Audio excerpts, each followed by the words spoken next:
स्वागत है आप सभी का एकेडमिक वार्ता पर। तो पिछली क्लास में हम लोग क्या पढ़ रहे थे? इतिहास जानने के स्रोत, सोर्सेस पढ़ रहे थे। तो इसमें हम लोगों ने पुरातात्विक स्रोत पढ़ लिया था। पुरातात्विक स्रोत आज हम लोग पढ़ेंगे साहित्यिक स्रोत। पुरातात्विक स्रोत में हम लोगों ने पुरातात्विक स्रोत में हम लोगों ने अभिलेख, सिक्के, मूर्तियाँ, मिट्टी के बर्तन मतलब मृदभांड,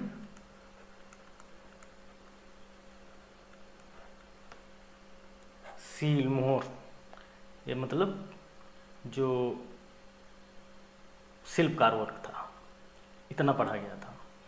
आज की क्लास में हम लोग पढ़ने वाले हैं साहित्यिक स्रोत। दरअसल क्या है, किसी भी देश का अगर इतिहास समझना है आपको तो ये स्रोत,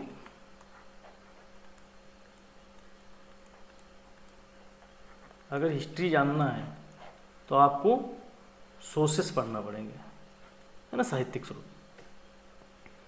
तो इनका अपना अलग महत्व होता है। जैसे जब अंग्रेज आए भारत में तो उन्होंने जो भारतीय जो ग्रंथ थे उनका अंग्रेजी में अनुवाद करवाना प्रारंभ किया, क्योंकि किसी भी देश के विषय में, किसी देश का इतिहास जानने के लिए हमें साहित्यिक स्रोतों की आवश्यकता पड़ती है।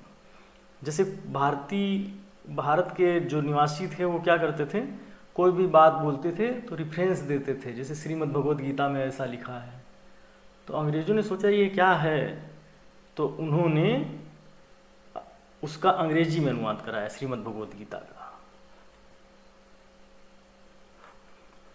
तो स्वदेशी साहित्य का मतलब क्या है?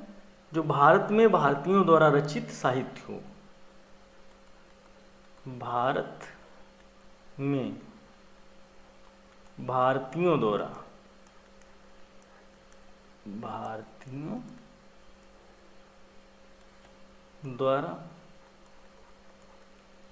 रचित है ना। जैसे अर्थशास्त्र,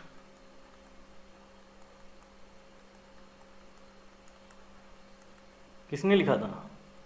चाणक्य ने लिखा था।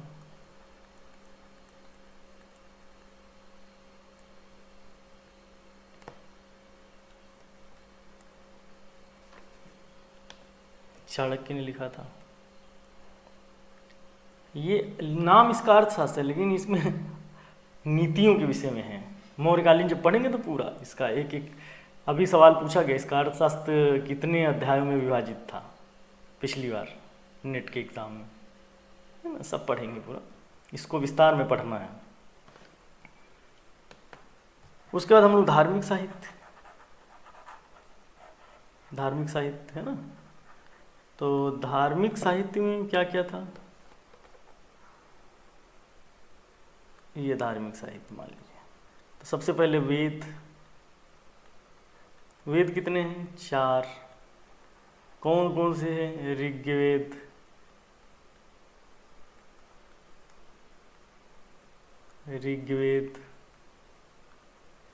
उसके बाद में यजुर्वेद,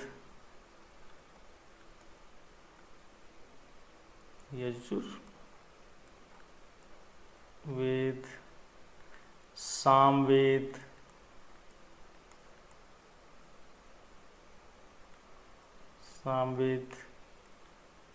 अथर्ववेद,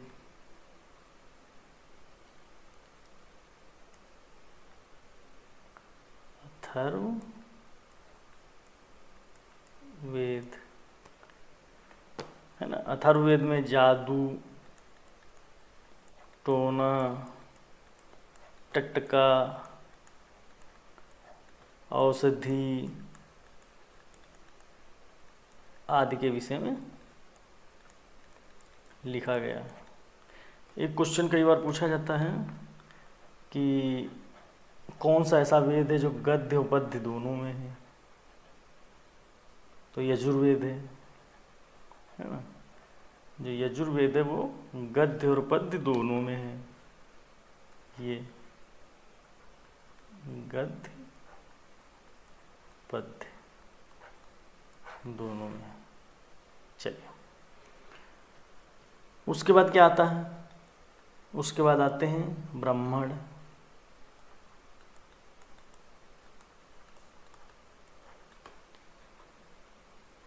ब्राह्मण आते हैं। उसके बाद क्या आता है? आरण्यक, आरण्यक।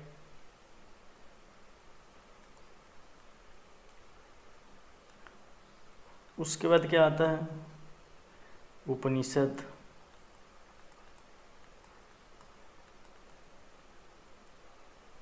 उसके बाद क्या आता है? वेदांग। कितने हैं? 6 हैं, 6 वेदांग हैं। निरूप, ज्योतिष, छंद, व्याकरण, कल्प, इस तरीके से 6 हैं। उसके बाद आता है क्या? पुराण। पुराण कितने होते हैं? 18। अब पुराण तो आप जान ही रहे हैं, 18 पुराणों में कौन कौन से होते हैं वो आप देख लीजिए नेट से, या फिर जो महत्वपूर्ण है 2-4 हम बता सकते हैं आपको। जैसे वायु पुराण,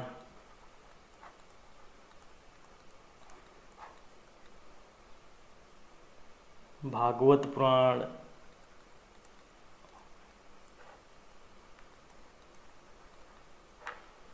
है ना, नारद पुराण,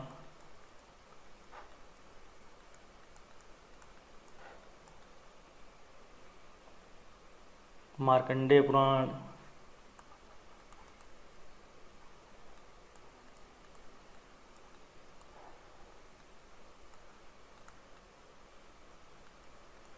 मार्कंडेय पुराण, मार्कंडेय लिखा है ना, इसको सही कर देते हैं नहीं तो कंफ्यूजन होगा।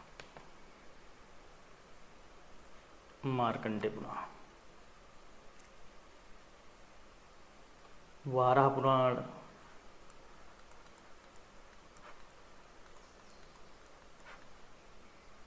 स्कंद पुराण, वामन पुराण।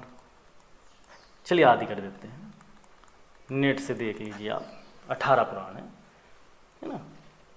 इसको आप एक बार नेट पे जाएंगे ना, देख लेना कौन कौन से पुराण हैं, 18 पुराण, वो सब आपको दिख जाएंगे वहाँ। समय को ध्यान में रखते हो, क्योंकि हर चीज़ की एक समय सीमा होती है ना।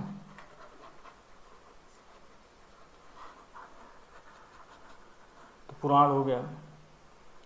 पुराण के बाद में क्या है? पुराण हो गया।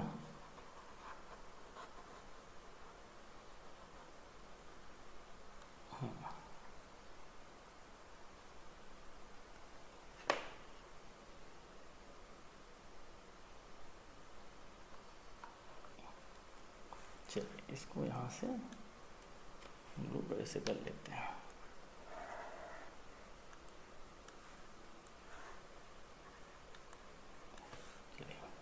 बौद्ध धर्म साहित्य,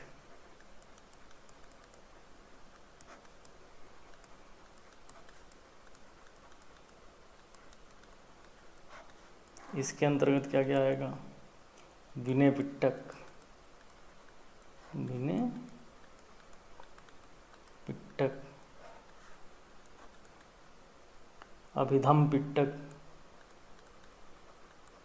अभिधम पिटक, सूत पिटक,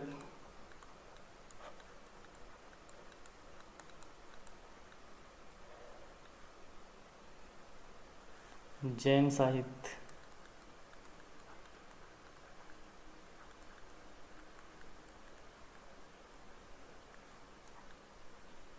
बारांग और 12 उपांग, भगवती सूत्र वगैरह, ये सब जो 16 महाजनपद वगैरह मिलता है उसमें ये सारा कुछ इसी के अंतर्गत आता है। अब उसके बाद हम लोग देखेंगे, जैसे इसको मिटा दे रहे हैं, तो बोर्ड साफ कर दे रहे हैं। लौकिक साहित्य, लौकिक साहित्य में क्या क्या था? लौकिक साहित्य में, इसका हम लोग लौकिक साहित्य,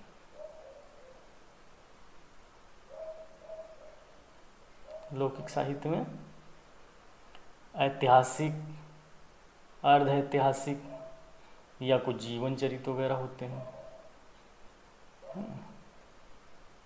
जीवन चरित्र वगैरह होते हैं।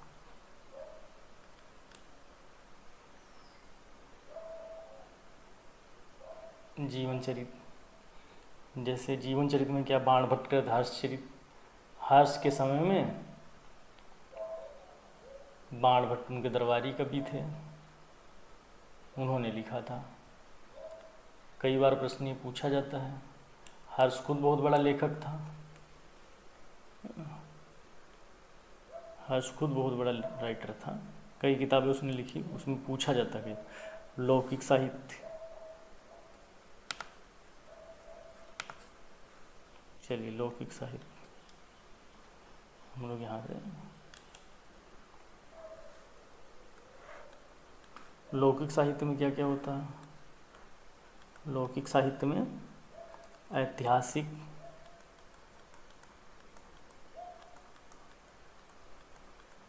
ऐतिहासिक, अर्ध ऐतिहासिक,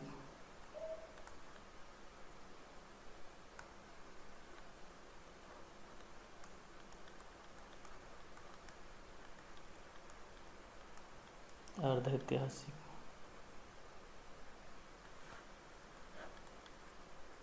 जीवन चरित्र, जीवन चरित्र। ऐतिहासिक में जैसे राजतरंगिणी हो गया, इसके अंतर्गत जैसे राजतरंगिणी,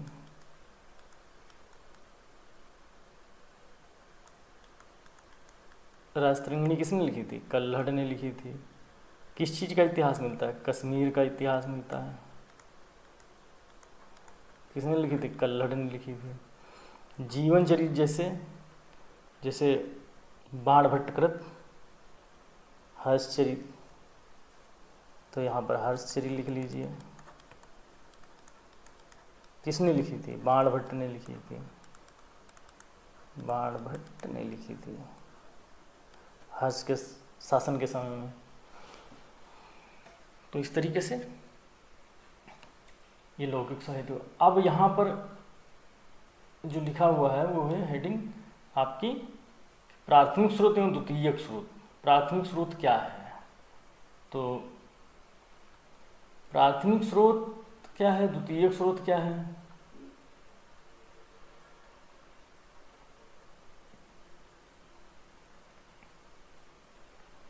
ये बताना है आपको। तो प्राथमिक स्रोत, एक मिनट इसको थोड़ा साफ कर देते हैं। वेट वेट वेट वेट, थोड़ा सा वेट करिए, बताता हूँ। क्योंकि ये थोड़ा सा, हाँ वेट, ओके। तो प्राथमिक स्रोत क्या है?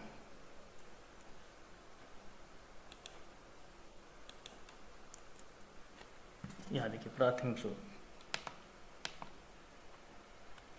ये कह रहा प्राथमिक स्रोत क्या है।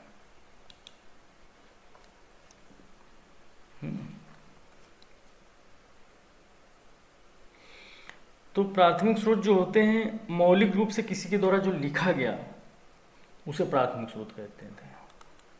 मौलिक रूप से किसी के द्वारा लिखा गया, किसी के द्वारा लिखा गया प्राथमिक स्रोत होते हैं। और द्वितीयक स्रोत क्या है? द्वितीयक स्रोत जो मौलिक स्रोतों को, मौलिक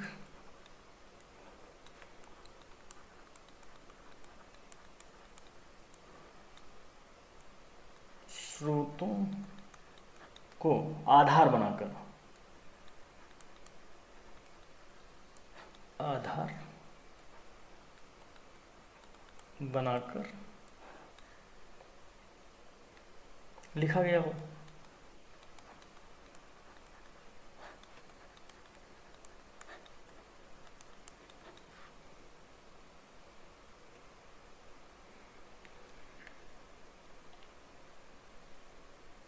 इस तरीके से अब जैसे मौलिक स्रोत के रूप में अगर उदाहरण में लें तो उदाहरण के तौर पर यहाँ पर मेगास्थनीज की इंडिका, ये मेगास्थनीज की इंडिका है। तो मेगास्थनीज की जो इंडिका है उसमें हमें यहाँ लिख लेते हैं,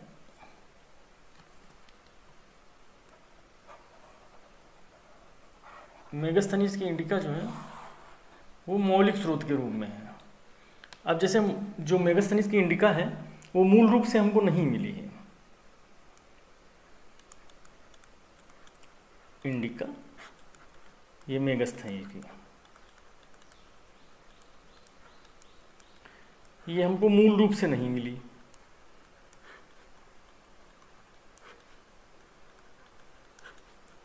मूल रूप से नहीं मिली। इसके क्या है, उदाहरण मिलते, उदाहरण इस तरीके से कहते हैं, फुटनोट जो मिलता है, रेफरेंसेस मिलते हैं इसके, है ना, रेफरेंसेस मिलते हैं। तो जैसे प्लिनी ने लिखा, है ना,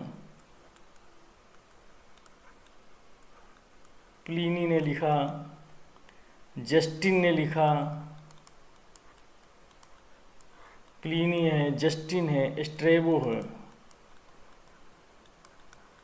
इन लोगों ने, स्ट्रेबो बा है,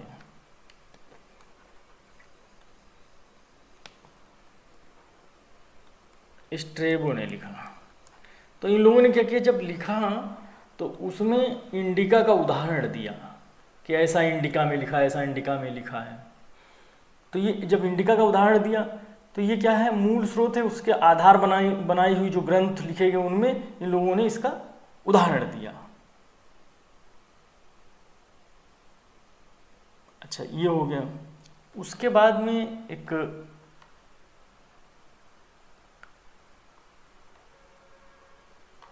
नया टॉपिक प्रारंभ होता है।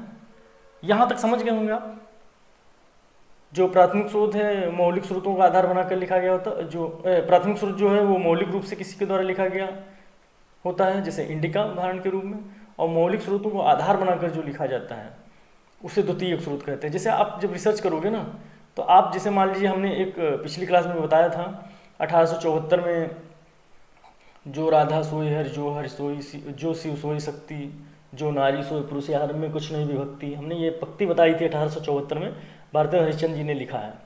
तो ये जब आप वहाँ पत्रिका पढ़ोगे, उस पत्रिका को जब पढ़ोगे तो वो प्राथमिक स्रोत हो गया, और उसके आधार पर आपने कोई किताब लिख दी कि महिलाओं के समानता का दर्जा, महिला पुरुष के समानता के दर्जा की बात 1874 में भारतेंद्र हरिश्चंद्र जी ने कही थी।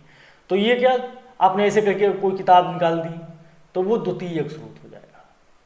समझ पाए बात को? इस तरीके से। अब नेक्स्ट टॉपिक है विदेशी यात्रियों का विवरण। तो जो भारत में विदेशी यात्री आए उनका विवरण। तो विदेशी यात्रियों में यूनानी, कुछ यूनानी लोग आए, जैसे हेरोडोटस, नाम सुने होंगे आप लोग। एक मिनट,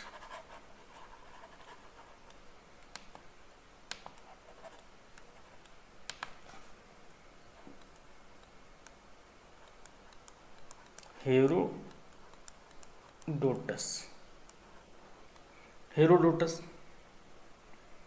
टेसियस,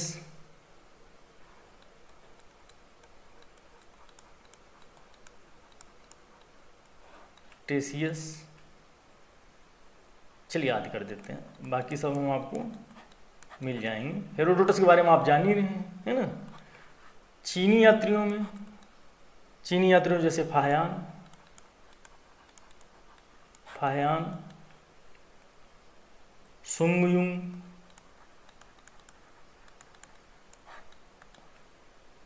ह्वेनसांग,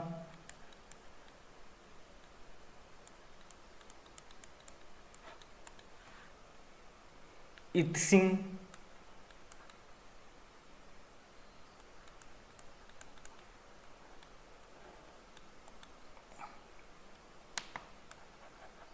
इत्सिंग,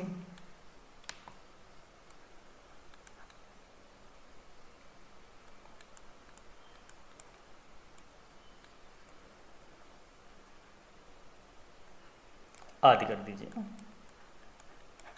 कुछ किताबों का भी सहारा ले लीजिए, किताबों से पढ़ लीजिए, थोड़ा सा ये देख लीजिए, है ना।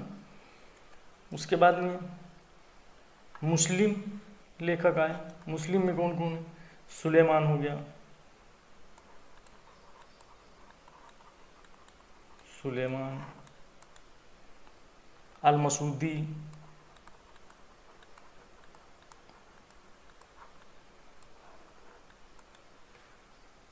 अल ब्रूनी,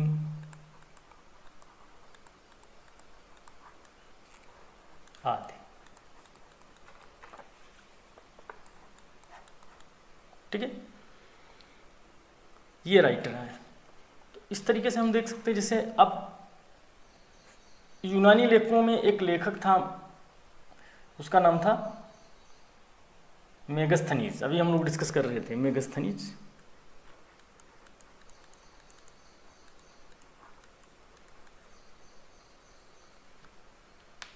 ये मेगस्थनीज,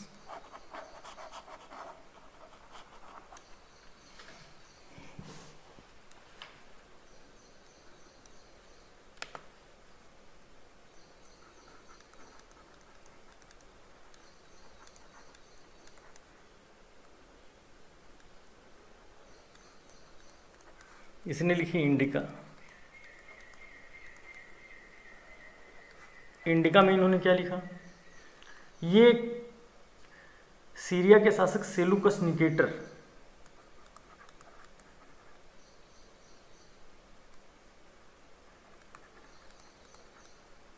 सेलुकस निकेटर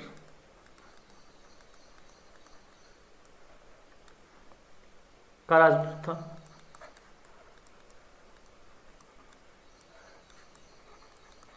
मतलब समझ रहे हो, चंद्रगुप्त मौर्य के समय में आया था यह। चंद्रगुप्त मौर्य के समय। आप ये सेलुकस निकेटर कौन था? सेलुकस निकेटर जो है, हेलेना का नाम सुनो? हेलेना का पापा था। जो चंद्रगुप्त मौर्य है, सेलुकस निकेटर की बेटी की शादी चंद्रगुप्त मौर्य के साथ हुई थी। चंद्रगुप्त मौर्य की शादी जो है हेलेना के साथ हुई थी। हेलेना का पापा सेलुकस निकेटर था, और सेलुकस निकेटर का ये राजदूत था, है ना। तो इसने इंडिका लिखा है। इंडिका में इन्होंने भारत की सामाजिक, आर्थिक,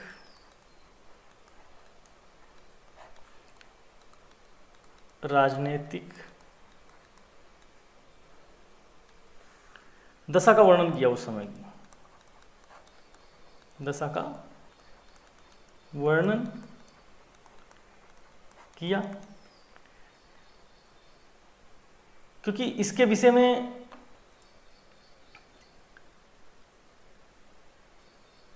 उदाहरण मिलते हैं बहुत सारा इंडिका का।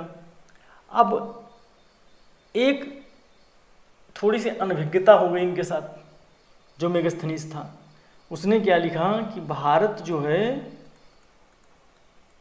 भारत का जो वर्ग है, वो समाज जो है भारत का,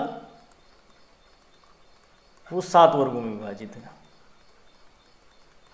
जबकि भारत का समाज 4 वर्गों में विभाजित था।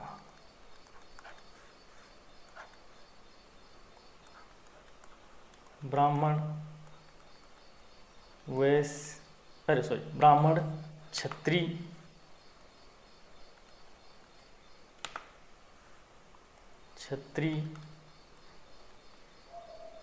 वैश्य, शूद्र, इन्होंने बताया 7 वर्गों में विभाजित था, है ना।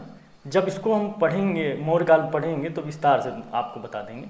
अभी समझने का प्रयास करिए मोटा मोटा। हम लोग सोर्सेस के तहत सिर्फ सोर्स के तौर पर पढ़ रहे हैं। इसको जब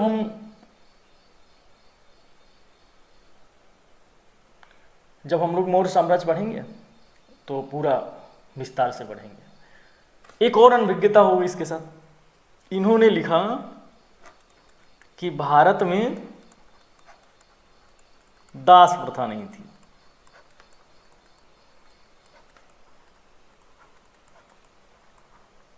जबकि दास थे भारत में। अब हो सकता है जैसा ही यूनान में रहता होगा कि दासों को कोड़ों से मारा जाता होगा, वैसा भारत में दास नहीं होते होंगे, लेकिन भारत में दास थे। चाणक्य ने भी लिखा, सभी जितना भी ग्रंथ मिला सभी में लिखा गया है कि भारत में दास थे। दास क्या होते? दास भी कई प्रकार के होते हैं, बताएंगे। जब मौर्य काल का पढ़ेंगे तो उसको विस्तार में बता देंगे। जैसे स्वेच्छा से बना हुआ दास, कुछ ब्याज नहीं चुका पाते थे वो बनते थे दास, कुछ युद्ध में जैसे युद्ध जीते गए राजा के बने दास, इस तरीके से दास होते थे। तो इसने कहा भारत में दास प्रथा नहीं थी। ये इसकी एक अनभिज्ञता है, ये इनकी एक अनभिज्ञता है। उसके बाद स्ट्रेब, इसको मिटा दें थोड़ा सा। उसके बाद में है स्ट्रेबो। स्ट्रेबो ने क्या लिखा? स्ट्रेबो ने लिखा है जियोग्राफी। जियोग्राफी लिखा।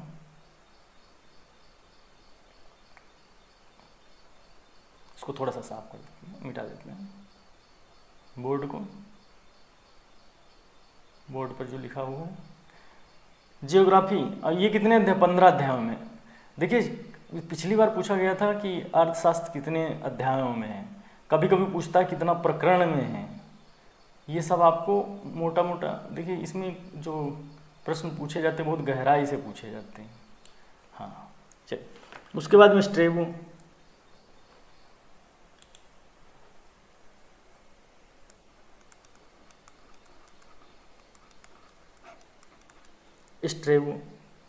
स्ट्रेबो ने क्या लिखा? जियोग्राफी लिखी। आप इसको ऐसे कर लीजिए, नहीं तो पता चला मिला लेंगे, आप सोचेंगे स्ट्रेबो ने बताया है। जियोग्राफी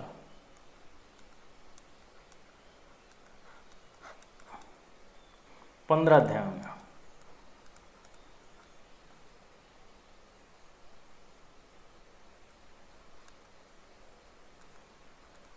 पंद्रह अध्यायों में है। इसमें ईरान, सॉरी 15वें अध्याय में, 15वें अध्याय में ईरान और भारत का उल्लेख है ना। इसी तरीके से प्लिनी ने क्या लिखा था बताओ?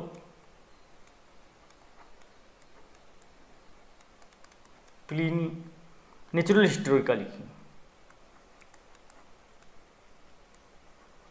नेचुरल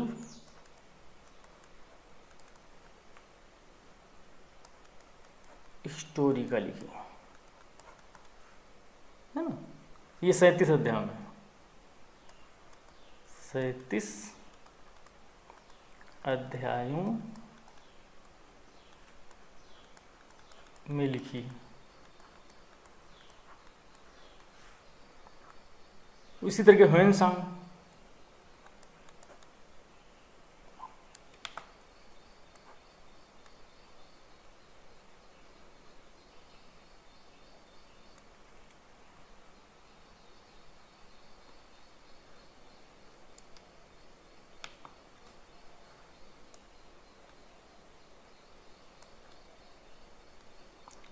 ह्वेनसांग। ह्वेनसांग ने क्या लिखा? सियुकी,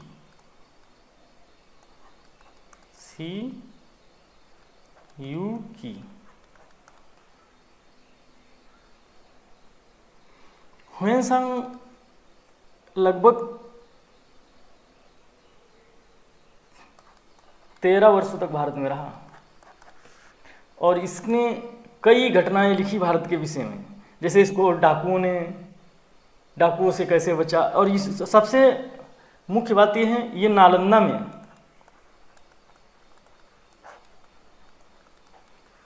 में इसने पढ़ाई की। और वहाँ के उस समय जब पढ़ाई किया तो उस समय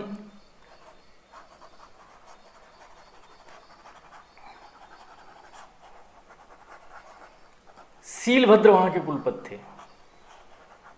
जब नालंदा में इन्होंने एडमिशन लिया, ये चीनी यात्री थे, चीन से आए थे, और जब नालंदा में प्रवेश लिया पढ़ाई के लिए,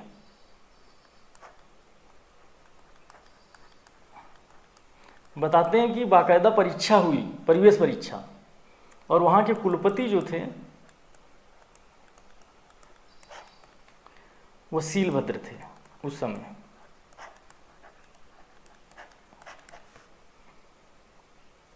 सियुकी में लगभग 138 देशों का वर्णन है।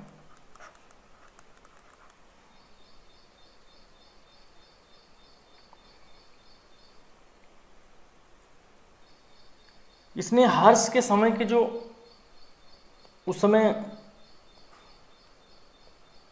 640 ईसा पूर्व की बात है, तो 640 में कन्नौज में हर्ष के समय की उसने पूरा अच्छे से एक स्टोरी को लिखा। हर्ष की पूरी कहानी, उसका पूरा स्टोरी, कैसे कैसे उसके जो हर्ष जो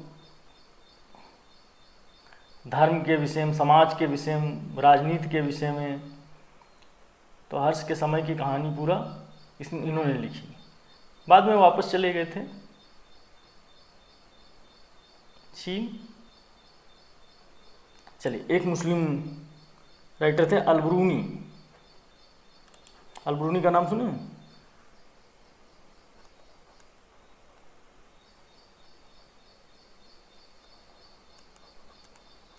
अलबरूनी, इन्होंने तहकीक हिंद लिखी।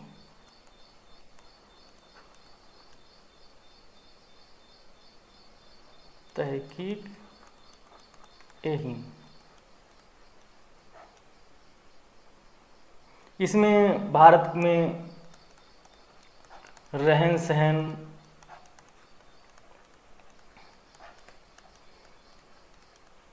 खाना पीना, मतलब संस्कृति, कल्चर के विषय में का वर्णन किया।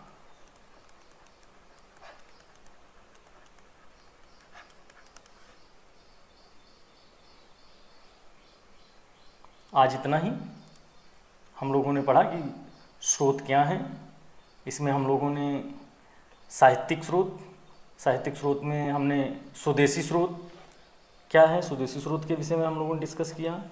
धार्मिक साहित्य, उसके अलौकिक साहित्य, प्राथमिक स्रोत क्या है, द्वितीयक स्रोत क्या है, ये हम लोगों ने डिस्कस किया। उसके बाद में उदाहरण देते हुए फिर विदेशी यात्रियों का विवरण पढ़ा हम लोगों ने। विदेशी यात्रियों के विवरण में यूनानी लेखक, चीनी लेखक और मुस्लिम लेखक, इनके विषय में हम लोगों ने उदाहरण एक एक दो व्यक्तियों को बातचीत किया है। बाकी आप थोड़ा सा किताब का सहारा लीजिए, कोई किताब उठा लीजिए अच्छा सा, एक इतिहास का, एंशिएंट इंडियन हिस्ट्री का, और उसको विस्तार से खूब अच्छे से पढ़िए। जो चीज़ समझ में नहीं आ रही है उसको आप टीचर से संपर्क करके पूछ भी सकते हैं कई चीज़ें। और आप आप लोगों का बहुत बहुत धन्यवाद। आपके सुझाव एवं प्रश्न आमंत्रित हैं। आप कमेंट्स बॉक्स में लिख सकते हैं या फिर हमारा ईमेल आईडी है, इस पे आप लिख सकते हैं। और हमारे टेस्ट सीरीज़ से अगर आप जुड़ना चाहते हैं तो ये हमारा एक टेस्ट सीरीज है, इस नंबर से आप जुड़ जाइए। इसमें एक एकेडमिक वार्ता नाम से हमने ग्रुप बनाया है, उस ग्रुप में जुड़िए और टेस्ट दीजिए। सप्ताह में 2 बार टेस्ट होता है, सैटरडे संडे। आप अपना मूल्यांकन करिए। आपका बहुत बहुत आभार। Thank you.